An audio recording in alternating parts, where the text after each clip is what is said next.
माझ्या कवितेचं नाव आहे का मी व्यक्त झालो. अव्यक्त जेव्हा होतो, अज्ञेय जेव्हा होतो, तृप्ततेची गोडी अव्याहत चाखत होतो. व्यक्त होताच पार विस्कटलो, कारण आता अपेक्षांचा भार पेलत होतो. अव्यक्तात एक होकार होता, मौन रूपातला एक रुकार होता. मन माझे तेव्हा माझ्यासाठीच झुरायचे, हितगुज ते जणू स्वप्नवत कागदावर लिलया व्यक्त व्हायचे.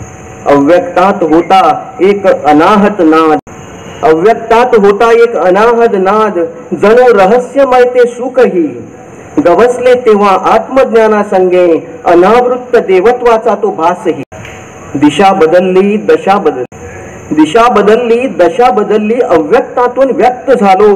भौतिकतेच्या रंगमहालात स्वतःलाच विसरलो. व्यक्त होता होता निज स्वरूपही पालटले, व्यक्त होता होता निज स्वरूपही पालटले. अंतरीच्या श्वासाला मात्र मी तडफडताना पाहिले, तडफडताना पाहिले. धन्यवाद.